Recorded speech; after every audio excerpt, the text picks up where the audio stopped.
Bom dia, boa tarde, boa noite, não sei. Tudo bem com vocês, meus amores? Volto a dizer, estou com muita saudade. Essa é a nossa segunda aula online e espero que vocês estejam se cuidando. Não tem hashtag do dia, o tio ficou fraco de criatividade hoje com a hashtag. Mas pensem na hashtag, coloquem aí nos comentários e escrevam presente juntamente, tá bom? Gente, para começar a aula de hoje, eu queria apresentar, hoje é o tema da aula é Guerra Fria. E antes da gente falar sobre Guerra Fria, a gente precisa falar sobre dois acontecimentos, na verdade três, que influenciaram muito o estopim e o ápice disso aqui, tudo que vai acontecer. O primeiro deles foi a Primeira Guerra Mundial. A Primeira Guerra Mundial devastou grande parte da Europa, tá? Então, foi uma guerra que aconteceu no território europeu, tal qual a Segunda, e isso também auxiliou na devastação desse território, tá? Devastação entre aspas, porque eles conseguiram se reerguer. O segundo acontecimento foi o crash de 29, ou seja, a quebra da Bolsa de Nova York em 1929. Não sei se vocês já ouviram falar com o professor Vicente, mas esse fato influenciou muito e fez com que o que aconteceu, né, no crash de 1929. Havia uma bolsa de valores, eu acho que eu já expliquei muito vagamente para vocês sobre o que é a bolsa de valores, e essa bolsa de valores trabalha com especulações financeiras e tudo mais, então as pessoas colocavam dinheiro nessas empresas. E aí, um belo dia, a bolsa simplesmente quebrou. Então, todo o dinheiro que tinha sido investido acabou. Empresas que valeriam 10, 15, 20, 25, 100 mil passaram a valer $1.000, $900, $500. Então, o preço foi muito reduzido e houve um índice de suicídio muito grande nesse momento. Segundo momento. Terceiro momento, e não menos importante, foi a Segunda Guerra Mundial. Então, após a Segunda Guerra Mundial, a gente tem tanto os protagonistas da Guerra Fria atuando diretamente para a devastação da Alemanha nazista, e também a gente tem uma devastação da Europa também nesse momento, tá? A Europa entra em crise, recessão, porque guerra gasta muito dinheiro, gente. A gente tem que pensar nisso também. Sempre que vocês ouvirem falar de guerra, pensem no tanto de dinheiro que vai ser gasto e que é gasto numa guerra. Guerra não é uma coisa barata. Produz arma, tem que alimentar as pessoas que estão trabalhando lá, tem que pagar muitas vezes alguns soldados. Então, assim, sai muito caro, tá? Não é uma parada simples de fazer, não é você chegar lá e vou invadir esse país. Tá, os Estados Unidos faz isso. Mas, não é exatamente assim porque tem muito gasto, tá? Você armar alguém sai muito mais caro do que você dar educação, por exemplo. Então, mais livros e menos armas, tá? É a hashtag do dia. Fiquem com essa, hashtag mais livros e menos armas. Enfim, vamos agora dar início à nossa aula de hoje. Por que eu comecei falando desses três acontecimentos? Quem foram os protagonistas da Guerra Fria, que se iniciou após a Segunda Guerra Mundial? Não coincidentemente, foi os Estados Unidos e a União Soviética. A Rússia, lembra que eu falei na aula passada? Então, esses dois países protagonizaram a Guerra Fria, tá? E por que esses dois países protagonizaram a Guerra Fria? Durante a Segunda Guerra Mundial, além de serem duas superpotências e terem ideologias que são contrárias uma à outra, além disso, na Segunda Guerra Mundial, durante o fim da Segunda Guerra Mundial, tanto a União Soviética como os Estados Unidos tiveram uma participação importantíssima para que ela acabasse. Por quê? A União Soviética, o Hitler tinha um pacto com Stalin. Stalin era o presidente, o chanceler da União Soviética, e aí eles tinham um pacto de não agressão um ao outro, ou seja, Hitler não atacava Stalin e Stalin não atacava Hitler. A guerra podia estar comendo solta, mas um dos dois não se atacar, teoricamente. Hitler não era um cara lá muito confiável, tá? Então, vide que 6 milhões de pessoas morreram por causa dele, mas enfim, Hitler não era um cara lá muito confiável e ele era muito ambicioso, ele queria dominar o mundo, tá? E aí, Hitler queria atacar uma cidade da Rússia chamada Stalingrado, que era a cidade de Joseph Stalin, tá? Que era o presidente da Rússia. E aí, a Rússia veio, a França veio, a Alemanha nazista veio, e tô muito confuso, gente, desculpa. A Alemanha nazista hoje veio e começou a invadir o território socialista. Só que, não sei se vocês já estudaram a Revolução Francesa. Na Revolução Francesa aconteceu uma coisa muito parecida Revolução Francesa não, no momento de Napoleão tentou invadir a Rússia e eles fizeram uma tática de terra arrasada. Essa mesma tática foi utilizada pela União Soviética contra a Segunda Guerra. Mas professor, mas tio, mas meu amor, meu professor, meu gênio, o que é terra arrasada? Então, meu querido Padawan, pra quem não entendeu Padawan, assista Star Wars. O que acontece? A terra arrasada era uma ideia de que porque toda tropa de guerra ela precisa passar por caminhos e ela vai precisar de roupa, mantimento, comida, tudo, tá? E aí o que eles fizeram? Eles queimavam todas as casas, todas as cidades, destruíam toda a cidade, levavam a população para outras cidades e quando o exército nazista chegasse lá, eles não iam ter como se preparar, como se manter, como se fortificar. E o Hitler não foi lá muito inteligente porque ele invadiu no período do inverno russo. Gente, o período do inverno russo bate menos 30 graus Celsius.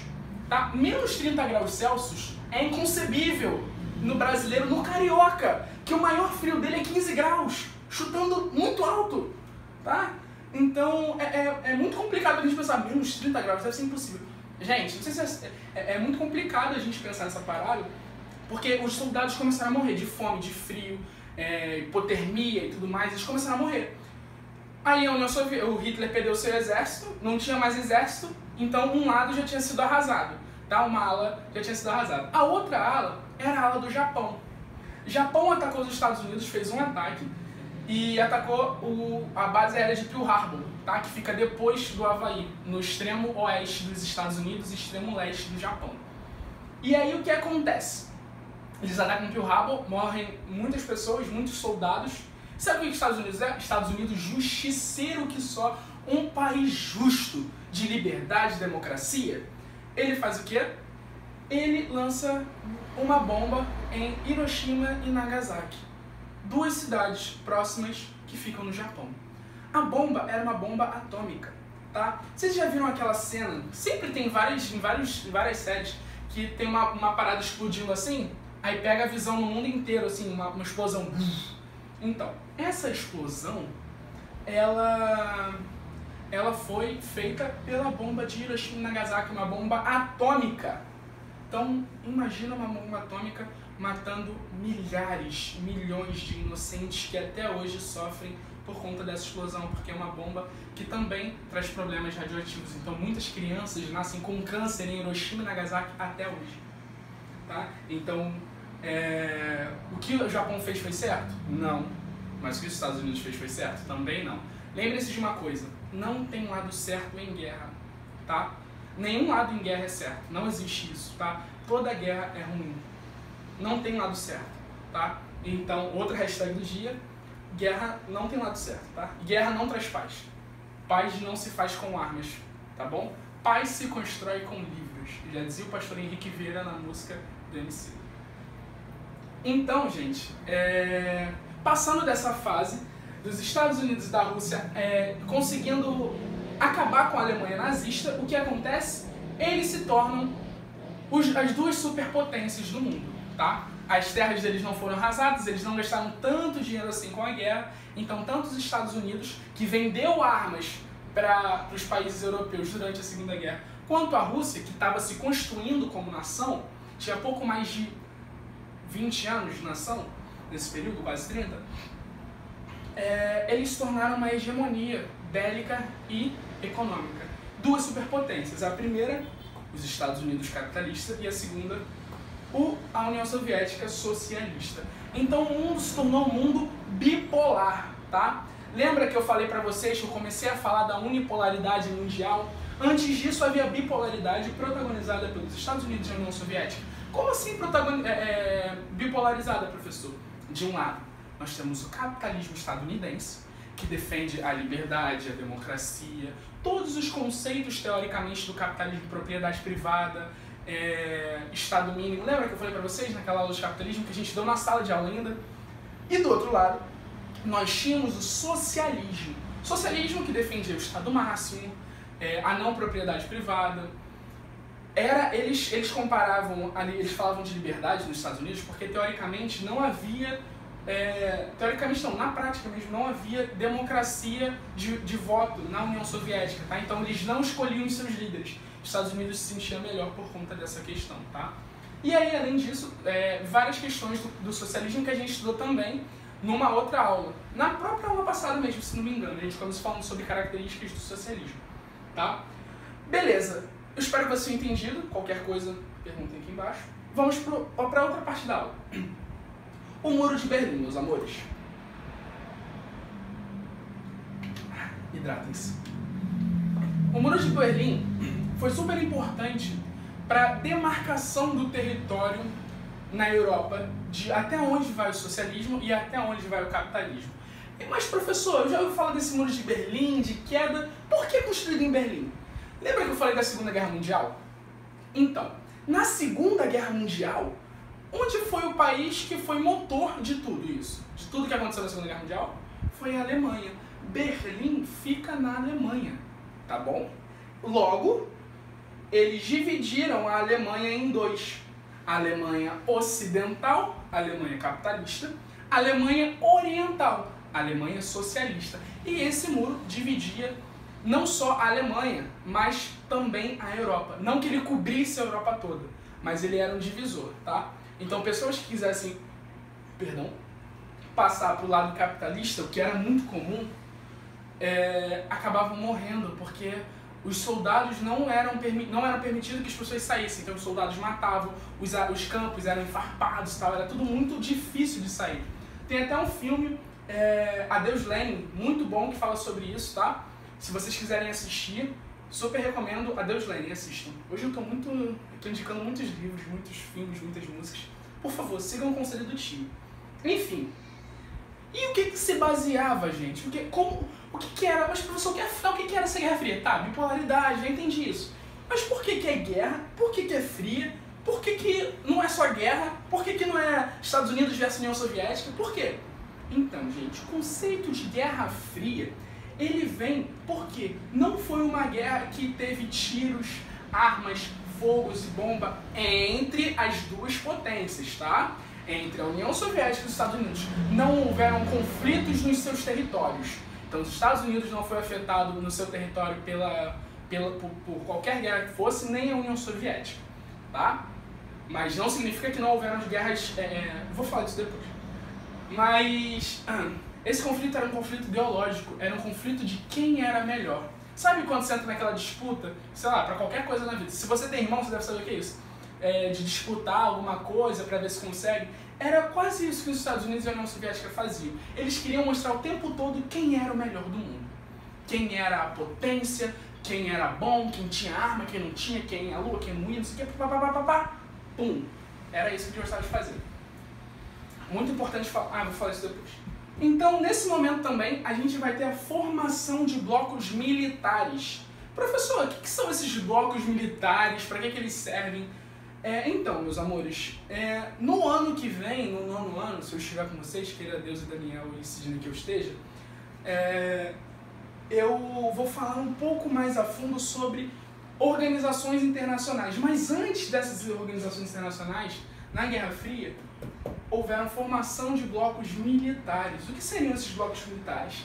A OTAN e o Pacto de Varsóvia. Esses blocos militares visavam proteger os seus países, as suas nações, da ideologia do outro. Então, por exemplo, a OTAN foi criada com o objetivo de impedir que os países da América do Sul, da América Latina, da própria Europa, se tornassem socialistas, tá? E o Pacto de Varsóvia, ele foi criado para impedir que a ideologia, a doutrina capitalista entrasse nos países socialistas. Uma coisa muito importante, eu não sei se vocês já assistiram, possivelmente já, a Viúva Negra do Vingadores, ela fala, em alguns filmes ela cita a KGB. A KGB era a Academia de Espiões Secretos. Nesse momento aqui a gente vai ter um boom de espiões, tanto de um lado quanto de outro, porque eles estão querendo o tempo todo saber o que está acontecendo, o que vai acontecer, o que não vai acontecer,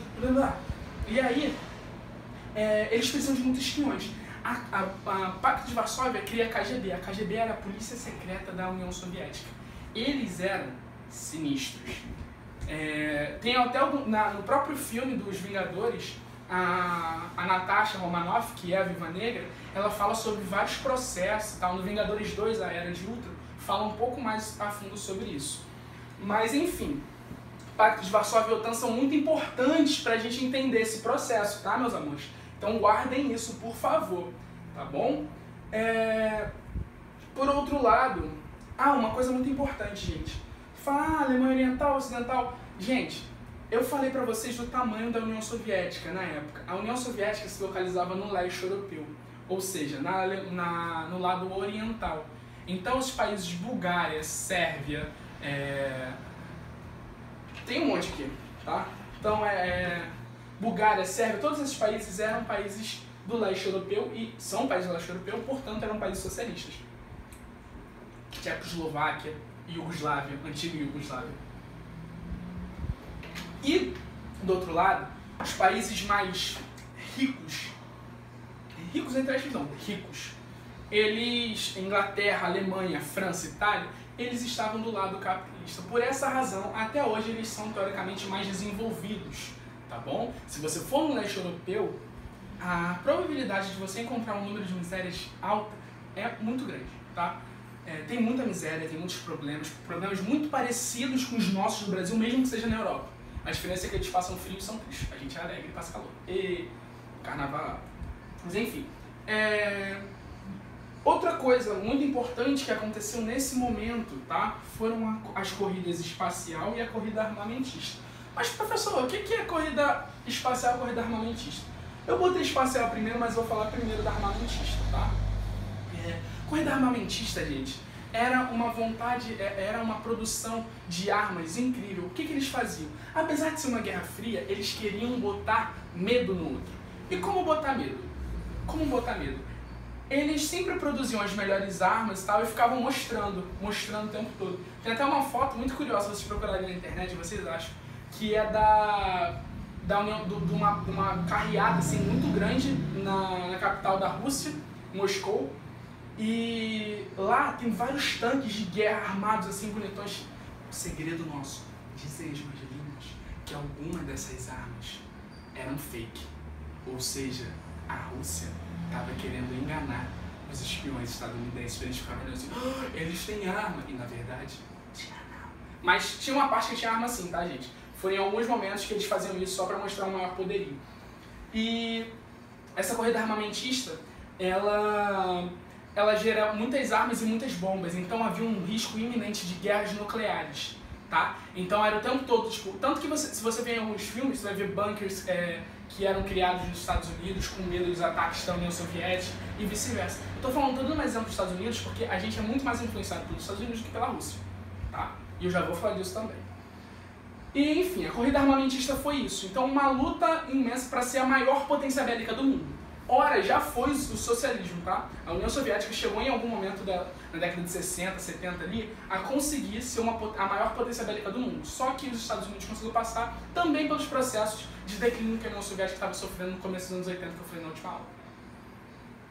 Agora a corrida espacial. Gente, a corrida espacial foi uma parada muito louca.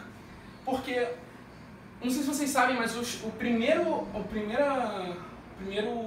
país a mandar alguém para fora da Terra, não a Lua, foi a União Soviética, tá? A União Soviética mandou um ônibus espacial, eu não lembro o nome, não sei se era o Apollo, mas enfim,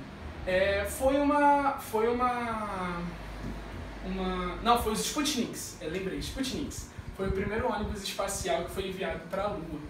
E aí, quando eles chegaram lá, a Rússia viu, né, o cara lá de cima, eu esqueci, Yuri alguma coisa o nome do cara, Yuri alguma coisa o nome do astronauta que viu. Ele olhou assim a Terra e falou no rádio, caramba, a Terra é azul.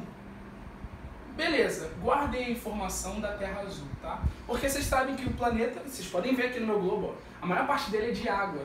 Sabe aquela música do Guilherme Arantes? Terra, planeta, água, então. A Terra se chama de planeta água por conta disso, tem muita água. E a água, gente, vocês sabem, é azul e a Terra não é plana. Então, dica do tio. Então, guardem essa informação de que o Yuri, que eu não sei o sobrenome dele, falou que a Terra era azul, beleza? Ao mesmo tempo, os Estados Unidos estavam vendo que começou a querer mandar vários foguetes e naves e tudo mais. E em 1969, eles conseguem mandar o primeiro homem para a Lua, tá? Outro segredo do tio. Dizem as más línguas que, na verdade, eles não enviaram o homem à Lua em 1969. Eles enviaram só mais tarde. Tudo que eles fizeram foi feito em Hollywood, tá? Existe essa segredinho histórico assim, tá? Que não é o usual. Porém, o usual é que ele chegou na Lua em 1969. Então, se vocês quiserem pesquisar mais, tem vários documentários no YouTube que falam sobre isso. Enfim.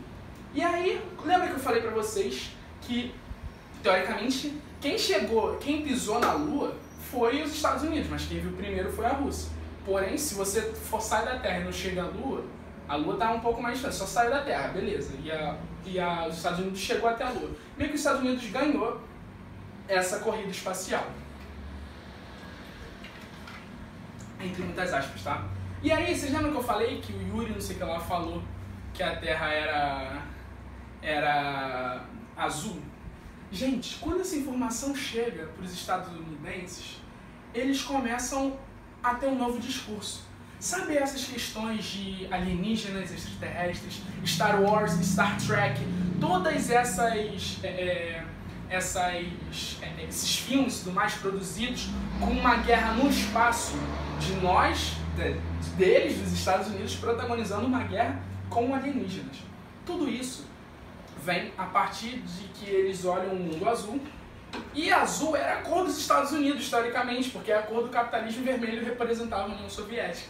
Quando eles olham o mundo azul, eles falam assim, meu Deus, o mundo é nosso, vambora, ganhamos, a guerra é nossa, não quero nem mais saber, agora eu vou focar nos extraterrestres. Então a ideia da produção de materiais com o intuito de levar o homem à lua, de extraterrestres, de guerras espaciais como Star Wars, Star Trek, foram criadas para que as pessoas os americanos começassem a pensar numa questão de que a guerra mudou. O inimigo, sabe a Tropa de Elite 2, o inimigo agora é outro?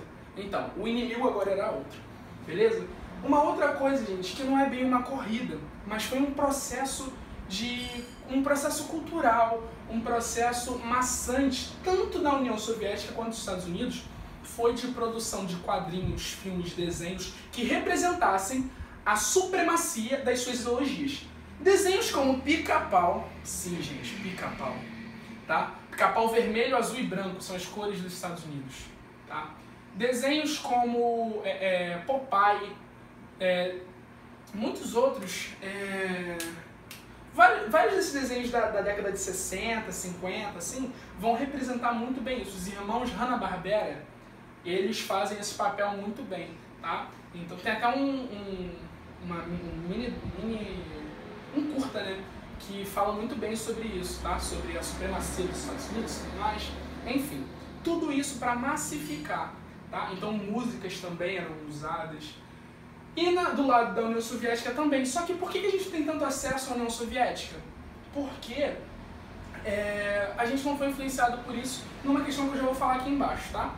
Mas enfim, tem até uma parada muito interessante de se falar. Tem um quadro, vocês sabem quem é o Superman. O Superman, quando é criado na década de 40, ele cai nos Estados Unidos, no estado de Kansas. E aí ele é criado por uma família fazendeira e tudo mais. E aí ele salva os Estados Unidos, ele é o protetor dos Estados Unidos. Só que aí, depois de anos, um editor pensou de fazer a história se o Superman caísse na União Soviética. E aí o nome do quadrinho é Superman Entrefoice o Martelo. E aí toda a dinâmica muda, porque até o uniforme dele muda, não é mais azul e vermelho, que também representa. Então as coisas vão começando a mudar, tá? Nesse período, o simbolismo dos Estados Unidos era uma águia e da União Soviética era um urso. Isso é maneiro de se falar. Enfim, gente. Agora eu vou passar para uma outra parte que também tem a ver com a Guerra Fria. São os países de terceiro mundo, tá? Terceiro mundo, o que seria isso? Eram países que não eram alinhados ideologicamente com nenhuma das duas potências. Ou seja, países que não eram nem socialistas nem capitalistas, tá? Teoricamente. Na prática era bem diferente, a maioria eram capitalistas. Então, perdão gente, eu moro na principal. Então, Nesse momento, a gente vai ter muitos países que não vão ser alinhados com nenhum. Até o próprio Brasil, países da África, países da Ásia, que não eram alinhados a nenhuma ideologia diretamente, nem capitalista, nem socialista, tá? Os países do primeiro... Ah, professor, mas você falou terceiro mundo e tal, mas quem é o primeiro e quem é o segundo? Países do primeiro mundo, países capitalistas, países do segundo mundo, socialistas, terceiro mundo, que não eram alinhados a nenhuma ideologia. Beleza? Beleza. Agora, gente, eu vou falar um pouco sobre as guerras quentes. Por que eu usei esse guerras quentes? Porque o nome aqui era Guerra Fria, só que aconteceram combates físicos mesmo. Como eu falei, não aconteceu nos territórios dos Estados Unidos e da União Soviética, porém, aconteceram em outros territórios. Vou falar alguns para vocês, o primeiro deles foi Cuba. Revolução Cubana de 1959, liderada por Fidel Castro e Che Guevara. Tá? Foi uma revolução, porque a Cuba sofria com muita exploração, eles eram quintal, a expressão quintal dos Estados Unidos, utilizada para países que os Estados Unidos exploravam. Então tinha um governo extremamente corrupto, e aí Che Guevara e Fidel Castro falam, cara, a gente tem que mudar a situação, e eles começam um processo de revolução e conseguem, em 1959, a Revolução Cubana, tá?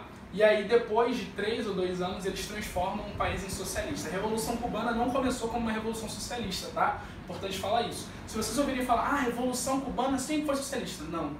Ela começou como uma mera revolução que queria apenas tirar eu não sei que é lá, Batista, o nome do ditador. E aí, depois de 2 ou 3 anos, em 1962, se não me engano, Cuba vira socialista, se torna socialista porque eles precisam de um apoio. Os Estados Unidos tinham embargado Cuba e aí eles precisavam de um apoio e pediram apoio para a União Soviética. Tá? O segundo país é o Vietnã. Já ouviram falar do Vietnã, da Guerra do Vietnã? Rambo fala muito sobre isso. Não sei se vocês já assistiram Rambo, acho que não é da idade de vocês. Não é nem da minha. Mas é um filme muito conhecido, também utilizado para maximizar a ideia do americano durão, do americano bom, do homem, do macho, que atira em todo mundo e tudo mais, e que vai vencer a Guerra do Vietnã que eles perderam. A Guerra do Vietnã, os Estados Unidos perderam. Eles não assumem isso até hoje, tá? Eles falam que eles apenas retiraram as tropas. Quem retira as tropas é porque perde. Você não para de jogar porque você está ganhando, você para de jogar porque você está perdendo, geralmente. Tá, então a Guerra do Vietnã aconteceu em 1967, 68, se não me engano. Durou mais ou menos 5 a 10 anos. E foi uma guerra que trouxe muitas polêmicas para dentro dos Estados Unidos, porque houve um gasto gigantesco de dinheiro. E, pasmo, foi a primeira guerra televisionada. Tá? Então, os massacres, as mortes eram passados na televisão. Olha que legal. Estados Unidos trazendo a liberdade para o povo e mostrando liberdade. Tá? Outra guerra que aconteceu foi a Guerra das Coreias, tá bom? Guerra das Coreias, o que aconteceu? Mas, professor, já falou que tem Coreia do Norte e Coreia do Sul. Então, essa divisão acontece aqui.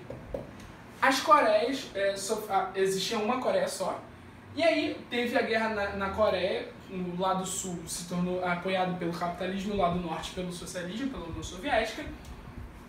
Nesse processo, as Coreias acabaram por se dividir depois de muitas mortes, muitos massacres. Essa guerra durou de 1 a 2 anos, se não me engano, tá? E dividiu o país. Até hoje, a Coreia do Norte é socialista. Vive um regime extremamente rígido, fechado. Poucas pessoas sabem o que de fato acontece lá. E é um país muito diferente de se viver, tá? Muito contraditório, tá bom? A Coreia do Sul também, tá? Não achem que porque o país é socialista que ele só tem coisa ruim, e porque ele é capitalista que ele só tem coisa boa. Existem coisas boas em ambos os lados, tá? Não devemos fechar os olhos para nenhuma ideologia. Outra dica do tio. Então, falei da Guerra das Coreias, do Vietnã e da Revolução Cubana. Houveram revoluções, tentativas de revoluções na África também. Angola, Congo, todos esses países tiveram revoluções influenciadas tanto pelos Estados Unidos quanto pela União Soviética. Tá bom? Importante falar isso. Gente, as ditaduras latino-americanas. Acredito que todos vocês já tenham ouvido falar pelo menos uma vez em suas vidas sobre a ditadura civil-militar de 1964 a 1985 aqui no Brasil. Tá? O que essas ditaduras tiveram a ver com a Guerra Fria? Gente, os Estados Unidos, ele precisava de países que o apoiassem, tá? Qualquer mínima tentativa de um mínimo socialismo, nem que seja socialismo, se você tivesse alguma ideia parecida, se o socialismo falasse assim, você tem que distribuir a terra para todo mundo. E aí um presidente que fosse Estado mínimo e tudo mais, quisesse distribuir a terra para todo mundo, ele era do lado socialista. Foi o que aconteceu aqui no Brasil.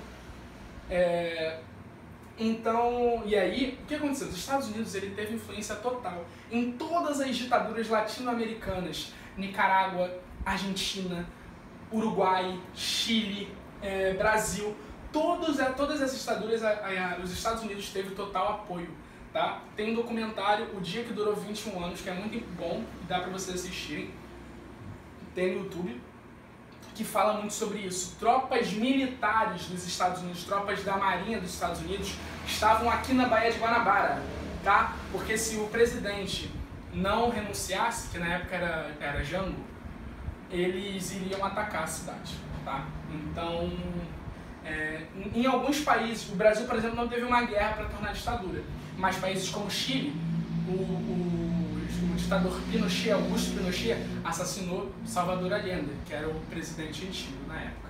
E na Argentina também houve resistência e tal. Então, o período de ditadura latino-americana ele foi influenciado diretamente pelos Estados Unidos e pela Guerra Fria, tá bom? Então, toda essa questão de ditadura militar e tal foi influenciada diretamente. Os militares tiveram total apoio dos Estados Unidos para, entre muitas aspas, impedir o socialismo. Tá? Então eles queriam, como eu falei, os Estados Unidos, quero trazer liberdade e tudo mais, vamos trazer liberdade para o mundo, e aí traz ditadura para o Brasil e os países da América Latina. Liberdade para quem, né, meus amigos? Com essas palavras, com a aula de hoje, eu vou encerrar a aula. Espero que vocês tenham gostado. Amo muito vocês, estou com muita saudade. Não esqueçam de escrever presente, lavem as suas mãos com álcool em gel, bebam aguinha e beijo no coração de vocês.